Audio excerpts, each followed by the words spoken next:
Halo Sobat Cinta, selamat datang di kursus online pernikahan ideal.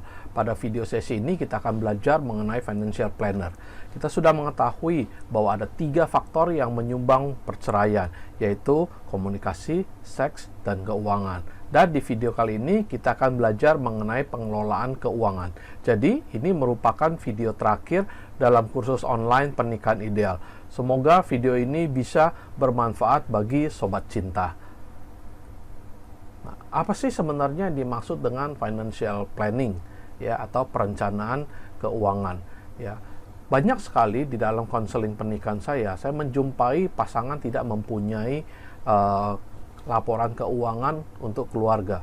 Bagi mereka yang bekerja, mereka bekerja di perusahaan maupun mereka mempunyai bisnis sendiri, tentunya keuangan itu bukan sesuatu yang baru bagi mereka. Tetapi kita tahu kalau perusahaan ingin maju, maka mereka harus mempunyai laporan keuangan yang baik. Ya, tanpa laporan keuangan yang baik, sulit bagi suatu perusahaan untuk bisa berkembang. Karena kenapa? Karena di dalamnya banyak sekali hal-hal penting yang bisa dijadikan acuan untuk mengambil keputusan. Nah, demikian juga di dalam pernikahan. Terkadang kita sibuk ya dengan pekerjaan kita sibuk dengan hal-hal yang spektakuler di luar sana, tetapi ketika berbicara mengenai pernikahan kita sendiri, kita gagal atau kita lalai untuk menyiapkan hal-hal yang terbaik. Nah, salah satunya yaitu adalah yang disebut dengan financial planning. Ya, kita tahu segala sesuatu itu harus diplanningkan terlebih dahulu. Terlebih lagi adalah mengenai financial. Ya, financial planning ini membantu kita untuk mengambil keputusan-keputusan penting di dalam keluarga. Ya, dan financial planning ini juga membuat kita lebih disiplin dalam hal keuangan. Dalam membuat financial planning, ya, kita bisa mungkin tidak seperinci seperti ketika kita membuat laporan keuangan untuk di perusahaan, tetapi minimal kita mempunyai laporan keuangan keluarga yang bisa membantu kita untuk mengambil keputusan-keputusan penting. Keputusan penting apa seperti apa? Ya, misalnya ketika kita punya dana lebih, dana ini mau kita apakan? Ya, ketika kita punya dana yang mungkin dapat ekstra dana, misalnya ya dari THR, ya misalnya dari ada bisnis yang dijalankan kemudian mendapatkan keuntungan yang cukup lumayan. Nah, ketika kita tidak mempunyai perencanaan keuangan dalam keluarga, maka uang tersebut secara perlahan-lahan akan kita habiskan begitu saja. Nah, ketika ya kita memasuki masa-masa yang sulit ya, dalam mungkin seperti ya ketika kita sakit, nah ketika kita pensiun, kita sudah terlambat untuk mempersiapkannya. Padahal kalau dari awal-awal kita sudah mempersiapkan itu semua, tentu bagi kita akan lebih mudah untuk menjalani pernikahan kita. Nah, ada 4 hal penting di dalam membuat financial planning. Ya, yang pertama adalah cash flow dan debt. Ya, debt ini adalah hutang, yaitu bagaimana pengelolaan hutang. Yang kedua adalah berbicara mengenai risk management. Ya, dan ketiga baru berbicara mengenai investasi, dan yang keempat yang tidak kalah pentingnya adalah perencanaan masa pensiun. Nah, ini juga yang jarang sekali dipikirkan, dipersiapkan. Ya, kita sibuk berinvestasi, tapi ketika kita masuk masa pensiun, terkadang investasi yang kita tanamkan atau investasi yang kita lakukan itu tidak memberikan return yang sesuai dengan yang kita inginkan, sehingga ketika kita memasuki masa pensiun, kita mengalami kesulitan keuangan. Nah, ketika kita sudah mengalami masa kesulitan keuangan, akhirnya kita mengandalkan anak-anak kita. Nah, inilah sekarang lahir istilah yang disebut dengan sandwich generation, yaitu di mana anak-anak muda zaman sekarang mereka harus menanggung orang di atasnya, yaitu orang tua mereka, dan juga untuk menanggung anak-anak di bawah mereka. Ya, nah itulah yang dimaksud dengan sandwich generation. Jadi mereka terbebani dengan masalah dengan keuangan seperti itu. Nah, untuk itu sebelum kita masuk kepada masa pensiun, mari kita sudah memikirkan terlebih dahulu perencanaan masa pensiun. Kita harus memikirkan dulu bagaimana kita menghadapi masa pensiun kita. Ya, nah jadi ada 4 hal penting di dalam membuat financial planning. Yang pertama adalah cash flow dan debt. Ya, Nah, hal terpenting di dalam mempersiapkan financial planning adalah yang pertama adalah cash flow. Ya, cash flow itu ibaratnya adalah darah di dalam kesehatan keuangan. Cash flow itu berbicara adalah uang masuk dan uang keluar. Ya, cash flow adalah pengelolaan uang masuk dan uang keluar. Ya, nah jadi cash flow ini sangat penting karena ketika keuangan kita uang masuk lebih kecil daripada uang yang harus keluar, maka kita akan mengalami yang namanya masalah dalam keuangan. Ya, tetapi ketika uang masuk lebih besar daripada uang keluar, nah kita bisa alokasi dengan tabungan untuk investasi dan lain sebagainya. Tetapi yang paling tersering yang terjadi adalah uang keluar, uang masuk dan uang keluar itu ya balance, artinya uang masuk dan uang keluar ya habis gitu. Nah, ketika sudah habis, ya kita juga tidak akan mungkin bisa untuk menabung dan memikirkan dengan pengembangan financial planning lainnya. Ya, maka untuk itu penting sekali bagi kita untuk mempersiapkan yang terutama itu adalah cash flow. Ya, nah cash flow itu komposisi uang masuk yang terbaik itu terbagi menjadi 3. Ya, so, ada juga yang membagi menjadi 4, tapi kita di sini kita bagi menjadi 3, yaitu adalah daily income, monthly income, dan yearly income. Artinya apa? Jika bisa kita usahakan kita punya uang masuk itu dari tiga hal ini, yaitu ada penghasilan yang didapat setiap hari, kedua adalah penghasilan yang didapat mungkin bulanan, dan yang ketiga adalah yearly income. Ya, artinya tahunan. Contohnya, kalau kita sebagai pekerja mungkin kita hanya mendapatkan monthly income dan yearly income. Yearly income ini mungkin bisa berupa THR. Nah, alangkah baiknya kalau sebagai pekerja kita juga memikirkan bagaimana caranya supaya kita bisa mempunyai daily income atau weekly income. Ya. Nah, kalau seorang pengusaha biasanya mereka hanya punya daily income atau monthly income. Ya, monthly income karena masuknya daily income, mereka hanya berhitung transaksi setiap hari, dan monthly income itu ketika mereka menghitung secara keuangan. Ya, nah biasanya pengusaha hanya punya 2 hal ini, yaitu daily atau monthly. Mereka tidak mempunyai yearly income. Bahkan yearly income itu juga menjadi satu biaya, karena misalnya setiap akhir tahun mereka harus membayar THR karyawan, ataupun mereka harus perpanjang kontrak tempat, ruko, gudang, toko, dan lain sebagainya. Nah, jadi cash flow yang terbaik itu adalah kalau kita mempunyai daily income, weekly income, monthly income, dan yearly income. Kalau tidak, ya kita minimal punya 3, yaitu daily, monthly, dan yearly. Jadi kita pikirkan, ya, apakah kita setiap hari supaya ada uang masuk. Ya, tidak masalah jika masih kecil, tetapi dipikirkan bagaimana supaya ada setiap hari ada income yang masuk. Ya, kemudian monthly income atau yearly income. Ya, nah ini yang harus kita pikirkan. Kalau kita tidak punya, mari kita persiapkan apa-apa saja yang harus kita lakukan supaya bisa mendapatkan daily income. Ya, daily income mungkin juga bisa berupa Anda jualan setiap hari. Ya, tapi bagaimana mungkin saya kan kerja? Ya, itu kita harus berpikir apakah kita harus meng-hire orang, kita harus mungkin membeli franchise, ya, atau apapun itu bentuknya. Mari kita pikirkan supaya kita mempunyai yang namanya daily income. Oke, nah sesudah cash flow ini sudah berjalan dengan baik, maka kita mengatur adalah uang keluar. Ya, komposisi uang keluar yang baik adalah 10% untuk sosial. Sosial di sini artinya adalah untuk mungkin juga untuk kegiatan sosial, mungkin juga kalau Anda ya yang beragama Kristen, Anda bisa kasih perpuluhan, atau kalau misalnya Anda Muslim, Anda mungkin bisa kasih zakat dan lain sebagainya. Nah, 20% ini adalah dipakai untuk membangun aset. Ya, membangun aset apa? Ya, Anda harus memikirkan kayak tadi, misalnya membeli franchise, atau misalnya Anda tanamkan di dalam membeli saham, ya, atau apapun itu. Dan 30% adalah mengelola hutang, ya. Karena kita tahu suka atau tidak suka, mungkin kita harus terlibat di dalam hutang. Maka itu kita mau mengambil 30% ini untuk menyelesaikan atau mengelola yang namanya hutang. Baru yang 40% sisanya adalah untuk biaya hidup. Ya, nah bagaimana kalau saat ini saya belum mampu untuk bisa menyisihkan atau memakai 40% biaya hidup saya? ya mungkin hari ini penghasilan Anda 80 atau 90% habis untuk biaya hidup. Nah, tetapi belajar untuk mengelola. Ya, nanti kita akan melihat bagaimana kita mengelola uang keluar supaya kita bisa menekan yang namanya biaya hidup.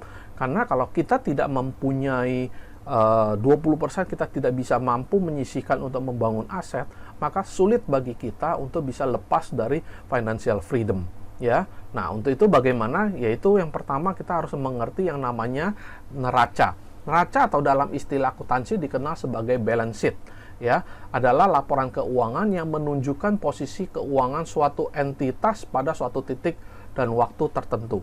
Ya, fungsi dan tujuan daripada neraca adalah menunjukkan posisi keuangan, memberikan gambaran tentang apa yang dimiliki perusahaan, misalnya aset dan apa yang dimiliki hutang atau kewajiban yang harus dibayar, serta ekuitas pemilik.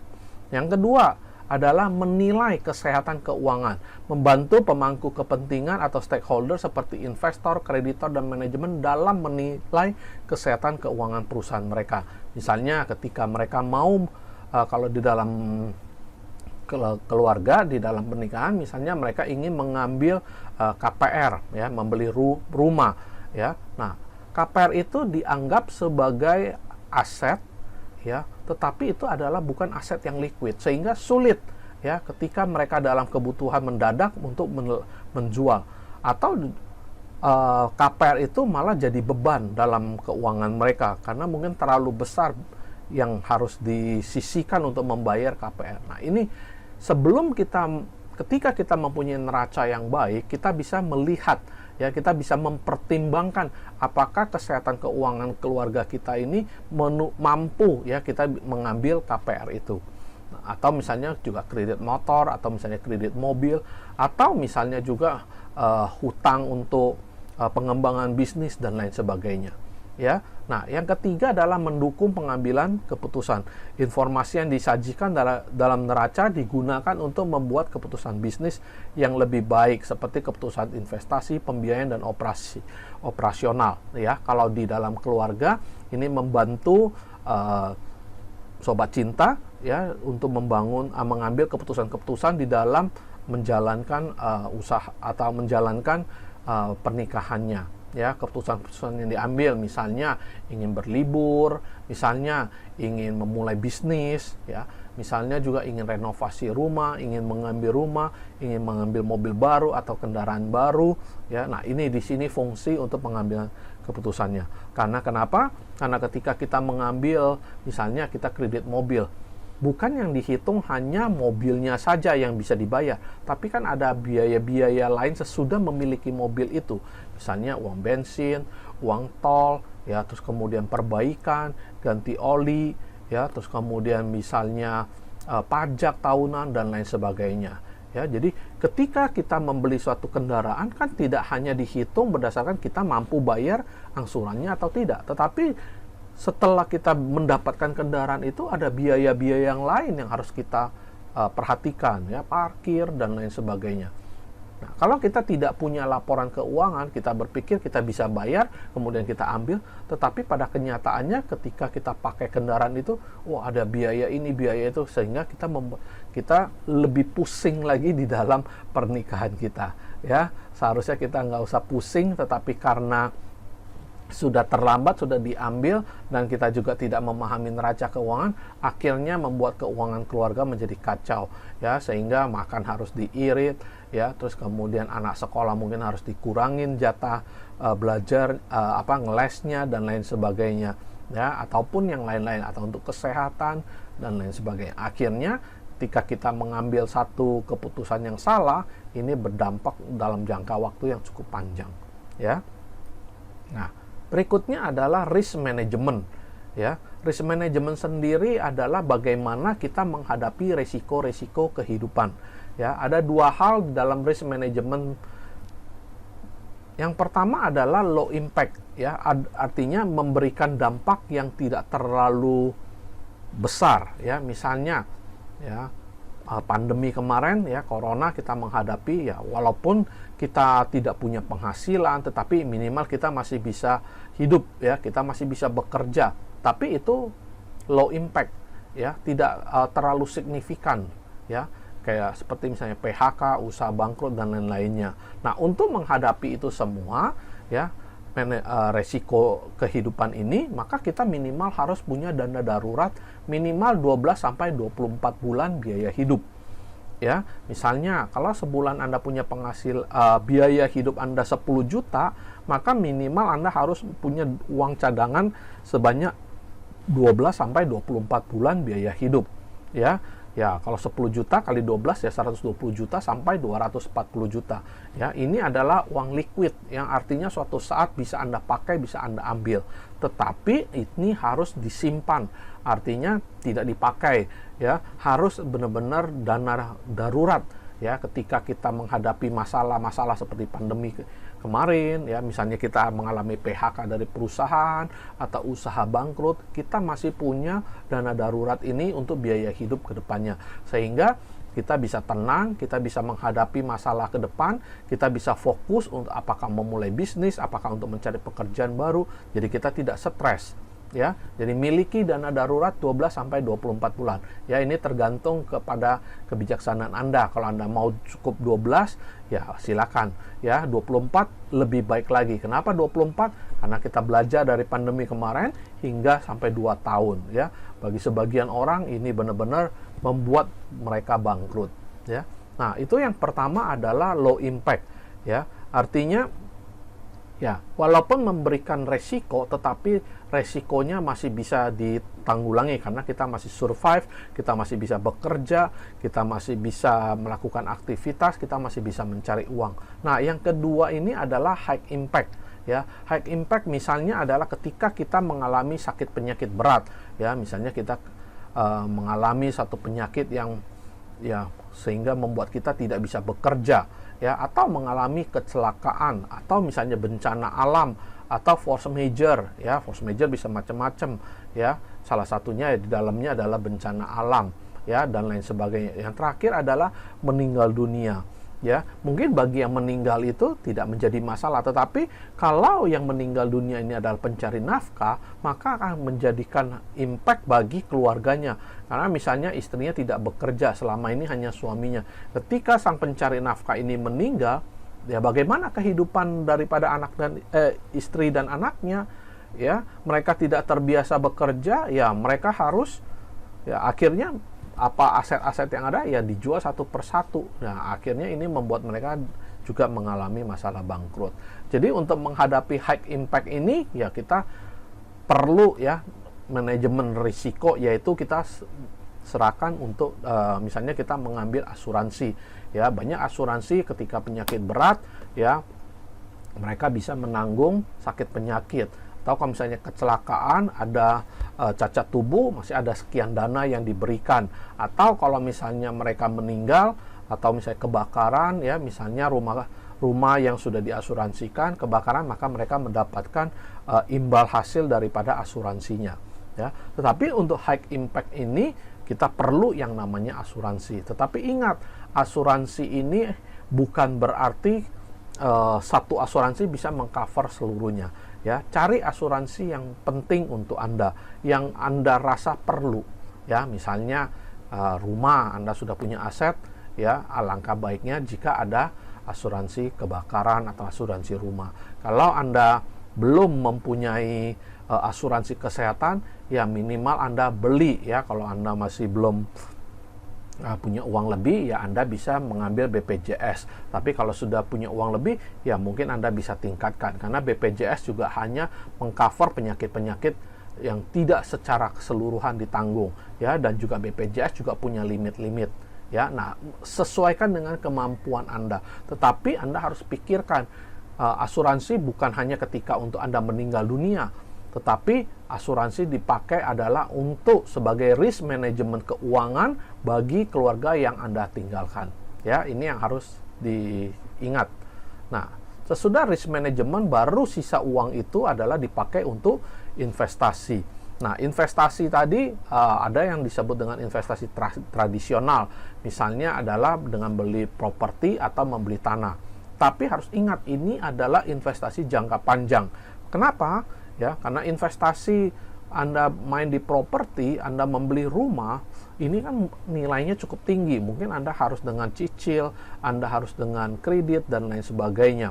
Ya, nah, kalau Anda masih kredit, ini belum menjadi milik Anda sepenuhnya. Ada biaya-biaya dan juga harus dipikirkan ketika Anda investasi di properti, ketika Anda membutuhkan uang, Anda tidak bisa serta-merta dengan mudah untuk menjualnya. Kalaupun dengan bisa cepat Anda jual, biasanya nilainya tidak seperti yang Anda harapkan. Mungkin harga di bawah pasar. Ya, demikian juga dengan tanah. Walaupun untuk jangka panjang ini cukup menarik, ya, tetapi harus dipikirkan juga. Ya, properti jangan sampai dapatkan properti yang mangkrak, ya, tanah sengketa dan lain sebagainya. Karena ketika Anda sudah investasi uang yang besar ke dalam properti atau tanah dan ketika itu menjadi bermasalah, wah, ini sangat mengganggu kehidupan Anda. Ya, nah, berikutnya yang kedua adalah investasi yang boleh dikatakan secara modern. Ya, contohnya deposito. Walaupun deposito biasanya dikategorikan sebagai tradisional, ya. Kemudian ada obligasi, ada reksadana, ada saham, ada kripto, ya. Biasanya ini disebut investasi jangka menengah, ya. Nah, untuk bisa Anda investasi di dalam obligasi, reksadana dan saham, minimal Anda harus punya uang liquid, ya. Artinya adalah Anda minimal harus punya namanya cold money. Ya, artinya uang ini tidak mengganggu ketika habis atau hilang, ya, karena setiap investasi pasti mempunyai risiko, ya. Misalnya saham, bisa terjadi adalah harga sahamnya anjlok, ya. Mungkin paling aman adalah obligasi, tapi obligasi mungkin nilainya tidak terlalu signifikan, ya.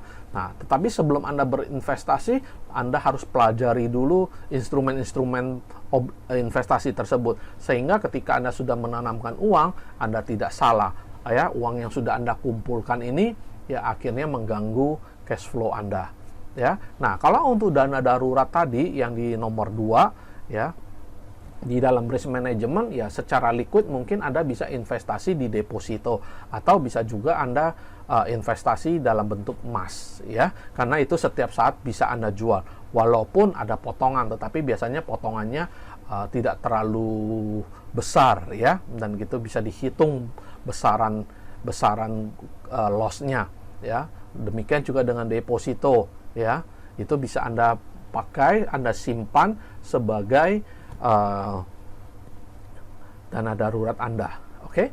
Nah, yang berikutnya adalah perencanaan masa pensiun, ya. Nah, berapa biaya hidup masa pensiun Anda? Nah, ini Anda harus hitung, ya. Karena Anda ini setiap orang berbeda-beda, ya. Anda harus hitung ketika Anda sudah pensiun, Anda membutuhkan biaya hidup berapa besar, ya. Nah, sesudah